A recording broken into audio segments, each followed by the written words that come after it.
बहा दे अपनी कश्ती को नदी की बीच धारा में। बहा दे अपनी कश्ती को नदी की बीच धारा में। कश्ती से मतलब जो तुम्हारा कर्म है, जो कर्तव्य है, जो तुम मेहनत कर रहे हो पढ़ाई में, उसको एकदम गहराई तक पहुंचाओ, गहराई तक लेकर जाओ। क्यों? क्योंकि किनारे तो किनारे हैं, किनारों का भरोसा क्या। किनारे तो किनारे हैं, किनारों का भरोसा क्या। हेलो साथियों, वेलकम टू शिक्षा एम्पायर। कैसे हैं आप सभी? जल्दी से कमेंट करें, बताएं। उम्मीद है सब बढ़िया होंगे, मस्त होंगे, स्वस्थ होंगे, अपना और अपनों का बहुत सारा ख्याल रख रहे होंगे। तो अपनों का ख्याल रखते रहें और अपनों के साथ साथ अपने इस परिवार का, शिक्षा एम्पायर परिवार का भी ख्याल रखते रहें। ज्यादा से ज्यादा इस क्लास को शेयर करो अपने दोस्तों तक, मित्रों तक, सखा संबंधियों तक, महिलाएं मित्रों तक, सभी के पास तक इस क्लास को पहुंचाओ। ठीक है। और जो बच्चे आज हमसे नए जुड़े हैं उनसे रिक्वेस्ट है कि वो अपने इस परिवार से जुड़ना बिल्कुल ना भूलें और बेल आइकन को प्रेस कर लें, जिससे कि सारी नोटिफिकेशन तुम्हारे पास तक पहुंचती रहे। ठीक है। आज हम शुरू कर रहे हैं हिंदी व्याकरण के महत्वपूर्ण प्रश्न हैं। बहुत अच्छे अच्छे प्रश्न तुम्हारे लिए लाए गए हैं। इतने हार्ड प्रश्न भी नहीं है, इतने इजी भी नहीं है, बहुत अच्छे प्रश्न हैं जिनकी ज्यादा संभावनाएं होती हैं पेपर में आने की। तो ये क्लास आज की हर एक एग्जाम की, यानी कि यूपी के हर एग्जाम के लिए उपयोगी है। यूपी टेट हो, यूपीएसआई हो, यूपी कांस्टेबल हो, वीडियो हो या लेखपाल हो, मतलब हर के लोअर पीसीएस में भी ये क्लास उपयोगी होने वाली है। और बाकी जो तुम्हारे बचे हैं टेट टीचिंग एग्जाम्स, जिसमें कि एच टेट और एमपी टेट, रीट, इन सभी में हिंदी पूछी जाती है, व्याकरण पूछी जाती है, सभी में ये क्लास महत्वपूर्ण होने वाली है। बहुत अच्छे से करेंगे, बहुत तल्लीनता के साथ में समझते हुए चलेंगे। तो शुरू करते हैं आज का पहला क्वेश्चन। तो आज का पहला क्वेश्चन है, उससे शुरुआत करते हैं। क्या कहता है पहला क्वेश्चन? बहुत अच्छा प्रश्न है, ध्यान से नोट करते रहना। अगर गलत हो जाए तो नोट जरूर करना उसको। ठीक है। दो व्यंजन जब एक साथ मिलते हैं तो क्या कहलाते हैं? दो व्यंजन जब एक साथ मिलते हैं तो क्या कहलाते हैं, यही पूछा गया है।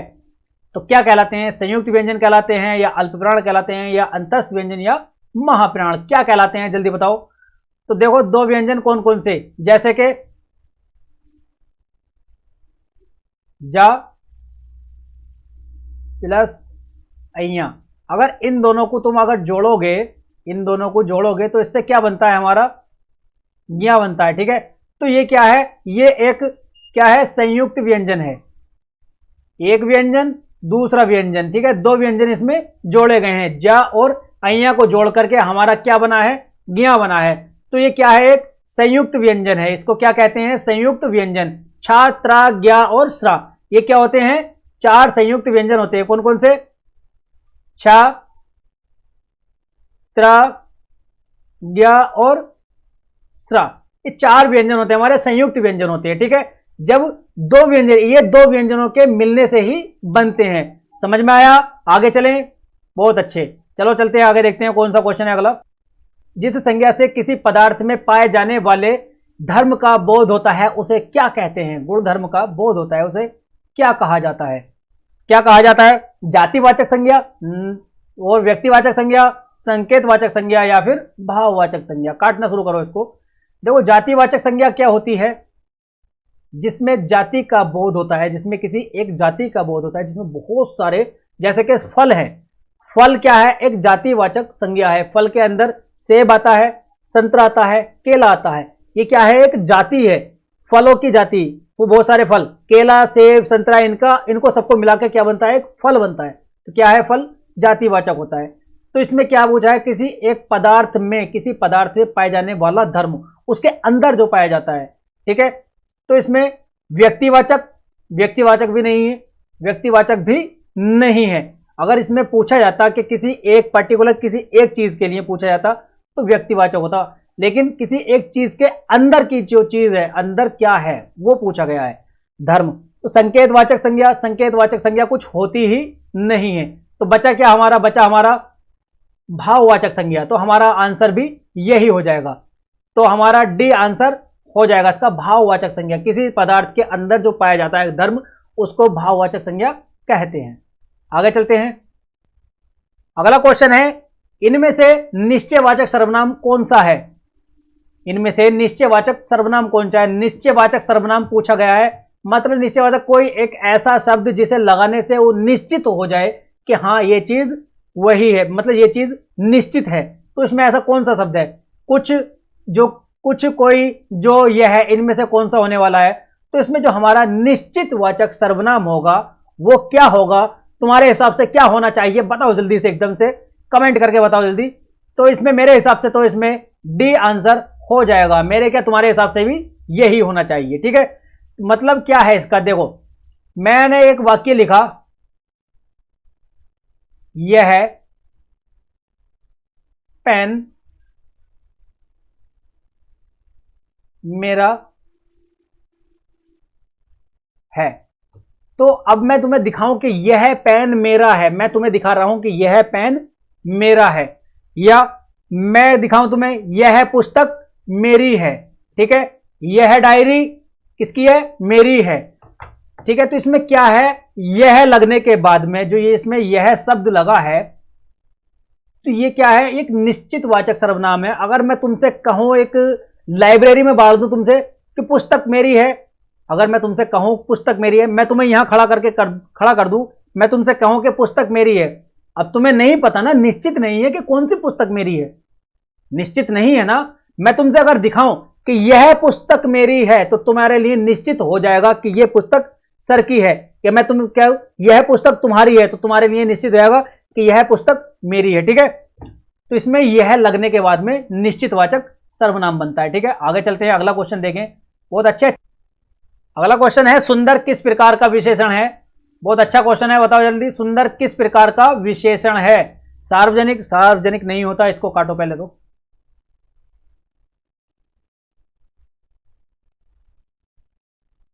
ये होता है सार्वनामिक। क्या होता है? सार्वनामिक विशेषण। ठीक है, तो सार्वनामिक है, संख्यावाचक है, परिमाण बोधक है, या फिर भाववाचक है, क्या है? देखो अगर इसमें होता सुंदरता, क्या होता? सुंदरता। अगर इसमें होता सुंदरता तो यह हो जाता भाववाचक, क्योंकि सुंदर से बना है सुंदरता, वो होता भाववाचक। अगर ये हो, अगर इसमें देखो संख्यावाचक भी नहीं होगा ये, क्योंकि इसमें संख्या कुछ नहीं है, कोई संख्या नहीं है, एक सुंदरता तो ऐसे कुछ नहीं है ना। सार्वजनिक भी नहीं है इसमें। अगर सर्वनामिक होता तो इसमें क्या कोई सर्वनाम जुड़ा हुआ तुम्हें दिख रहा है? अगर इस पूरे वाक्य में तुम्हें कोई सर्वनाम दिख रहा है ना, नहीं, यह है, वह है, कोई, जो, अगर ये होता तो सर्वनाम होता। बचा क्या हमारा? परिमाण बोधक। परिमाण बोधक क्या है? एक सुंदर एक परिमाण बोधक है, परिमाण बोधक, जिससे नाप तोल का बोध होता है। ठीक है, आगे चलते हैं, अगला क्वेश्चन देखें। तो अगला क्वेश्चन आ गया, क्वेश्चन नंबर 5 आ गया है हमारा कि निम्न में से पुल्लिंग शब्द का चयन करना है तुम्हें। तो पुल्लिंग शब्द क्या होता है? देखो तुम्हें भाई एक ट्रिक बताता हूं। पुल्लिंग शब्द, ऐसा कोई सा शब्द तुमसे नहीं बचने वाला जिससे कि इस ट्रिक को लगाने के बाद में कोई भी शब्द स्त्रीलिंग और पुल्लिंग तुम ना छाट पाओ। ठीक है, क्या है? कोई भी शब्द हो उसके आगे तुम अच्छा है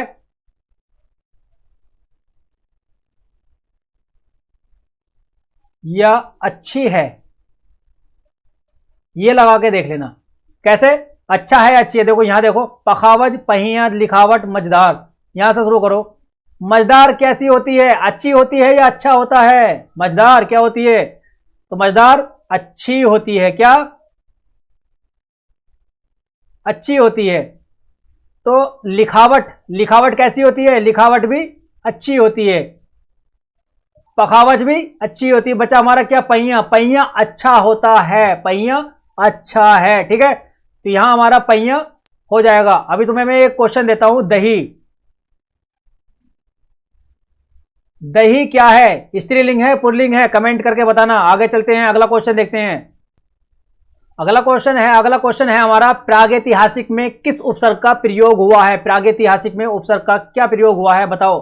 मैं इसका भी संधि विच्छेद तुम्हें करके दिखाऊंगा, बहुत अच्छे से समझ जाओगे। प्रागैतिहासिक में प्राग, प्रागे, प्राग, प्राग या प्रा, क्या है इसमें उपसर्ग, कौन सा है? इसमें कौन सा उपसर्ग लगा है, बताओ जल्दी। देखो इसका, इसको तोड़ो। कैसे? प्राक प्लस ऐतिहासिक, प्राग प्लस ऐतिहासिक। तो इसमें जो ये प्रा है, यही हमारा प्राक है, तो यही हमारा हो जाएगा उपसर्ग। जो पहले लगा होता है वही उपसर्ग होता है। ठीक है, प्राक हमारा प्रागैतिहासिक में उपसर्ग हो जाएगा। आगे चलते हैं, सी हमारा आंसर हो जाएगा। अगला क्वेश्चन, 7वां क्वेश्चन है, बहिष्कार का संधि विच्छेद क्या होगा। ये मत सोचना कि मैं थोड़ा स्पीड से चल रहा हूं, मतलब ये जहां समझाने की जरूरत होगी वहां समझाया भी जाएगा। ठीक है, ये क्या है, संधि विच्छेद है, बहुत अच्छे से तुम्हें डिस्कस करे हैं पिछली क्लासों में, डिटेल में पढ़ाया गया है। जो बच्चे आज नए जुड़े हैं हमसे, वो पुरानी क्लासेस जरूर देखें। ठीक है, बहुत अच्छे से। ये विसर्ग संधि है, ये वाला जो प्रश्न है ये विसर्ग संधि का है, बहुत अच्छे से पढ़ाई गई है, नियम टू नियम इसके बताए गए हैं। पीछे जा करके जो बच्चे आज नए हैं वो पिछली क्लास जरूर देख के आए। ठीक है, इसका क्या है बताओ जरा, बहिष्कार का संधि विच्छेद क्या होगा। बहि प्लस स्कार, बहिर प्लस कार, या बहि प्लस कार बहिष प्लस कार क्या होगा। तो इसका सही आंसर हो जाएगा हमारा बहि प्लस कार। ये क्या है, ये हमारी एक विसर्ग संधि है। क्या है, विसर्ग संधि है। आगे चलते हैं, 8वां नंबर का क्वेश्चन है कि अलंकार में किस उपसर्ग का प्रयोग हुआ है। किस उपसर्ग का प्रयोग हुआ है अलंकार में। तो अलंकार को जब हम तोड़ते हैं तो कैसे आता है अलंकार, देखो इस तरह से,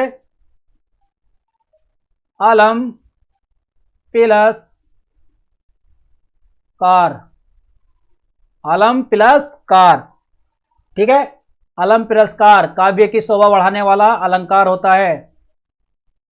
तो इसमें कौन सा है, पहले जो ये है अलम, यही हमारा क्या हो जाएगा, अलंकार की उपसर्ग हो जाएगा।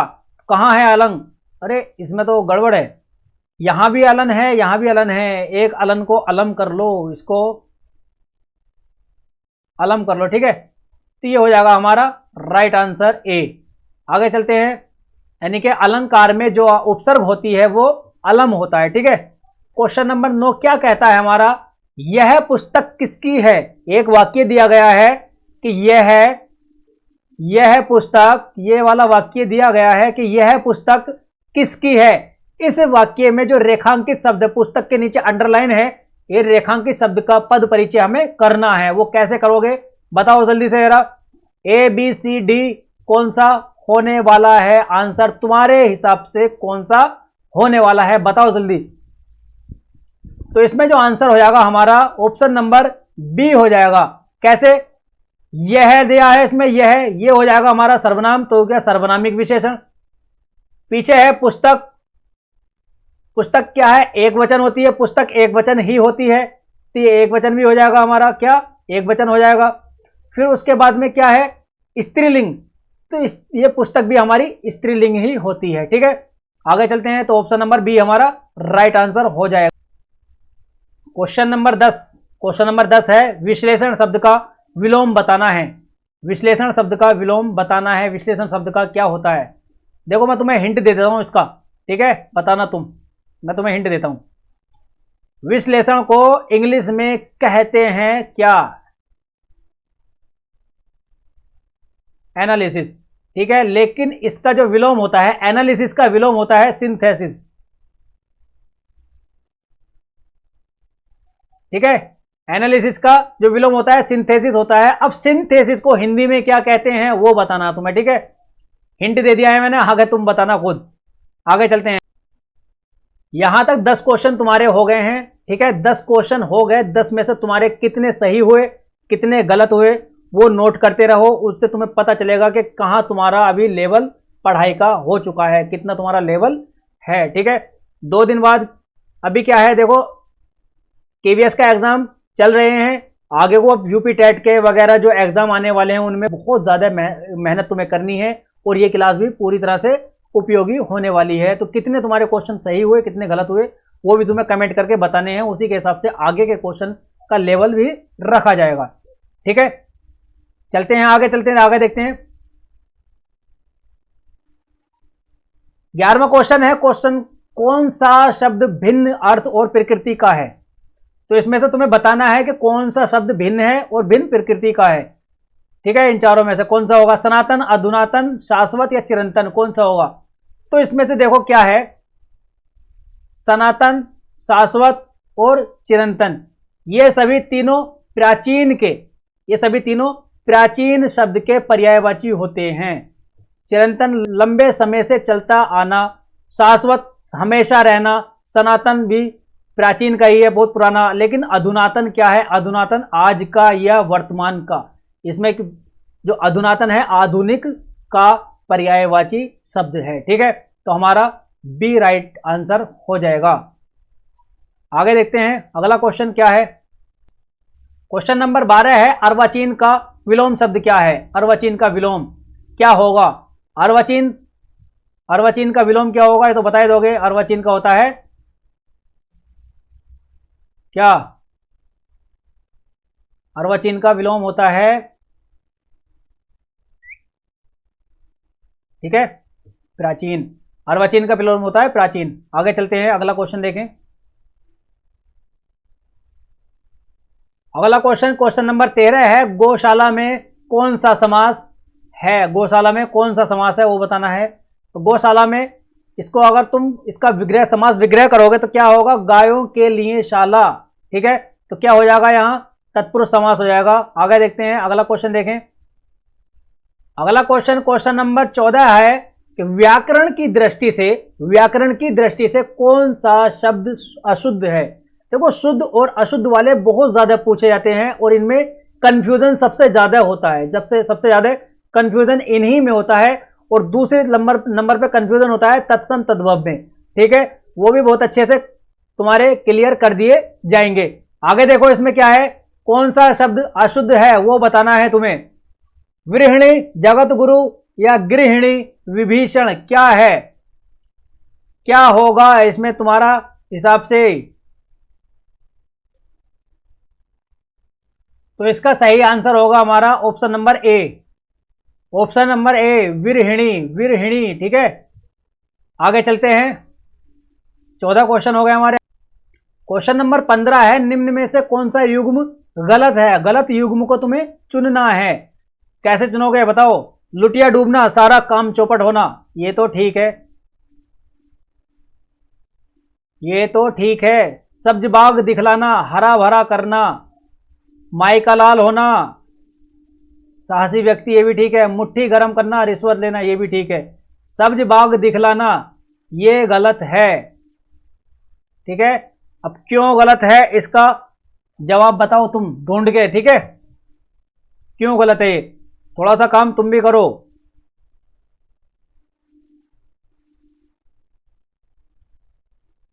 चलो मैं ही बता देता हूं।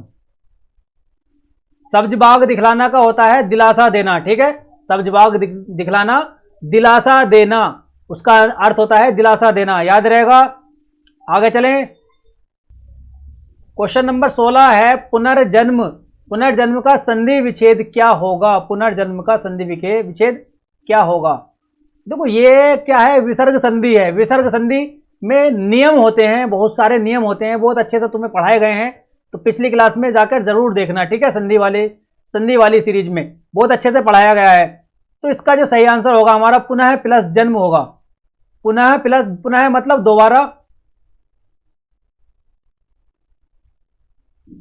दोबारा जन्म, ठीक है, दोबारा जन्म। आगे देखें, क्वेश्चन नंबर 18, नाक रगड़ना का क्या अर्थ होता है? नाक रगड़ना का अर्थ क्या होता है? अब ये मत समझना कि नाक रगड़ी ही जा रही है, जमीन पर नाक रगड़ रहा है, नहीं, इसका अर्थ ये नहीं होता। नाक रगड़ना होता है दीनता पूर्वक प्रार्थना करना, दीनता पूर्वक प्रार्थना करना, ठीक है, इसका ये अर्थ होता है। आगे चलते हैं, अगला क्वेश्चन है क्वेश्चन नंबर 19।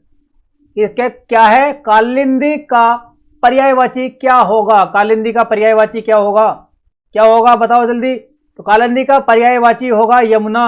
क्या होगा? यमुना। यमुना को कालिंदी कहा जाता है। आगे चलते हैं, क्वेश्चन नंबर 20 है हमारा। क्वेश्चन नंबर 20, व्युत्पत्ति के आधार पर संज्ञा के कितने भेद होते हैं? ये हो गया तुम्हारा HW, ठीक है। कमेंट करके इसका आंसर बताना कि क्या होता है बताना कमेंट करके, ठीक है। तो आज की क्लास हम यहीं तक रखते हैं, ठीक है। 20 क्वेश्चन हो गए हैं, उनमें से तुम्हारे कितने सही हुए, कितने गलत हुए, कमेंट करके जरूर बताना, ठीक है, उससे तुम्हारे लेवल का पता चलेगा कहां तक तुम्हारी अभी तैयारी का लेवल है। तो कमेंट करके जरूर बताना क्लास कैसी लगी, और जो है HW दिया है उसका भी आंसर बताना। ठीक है, मिलते हैं अगली क्लास में, तब तक के लिए हंसते रहें, मुस्कुराते रहें, अपना और अपनों का बहुत सारा ख्याल रखें। ठीक है, धन्यवाद, जय हिंद, टेक केयर, बाय।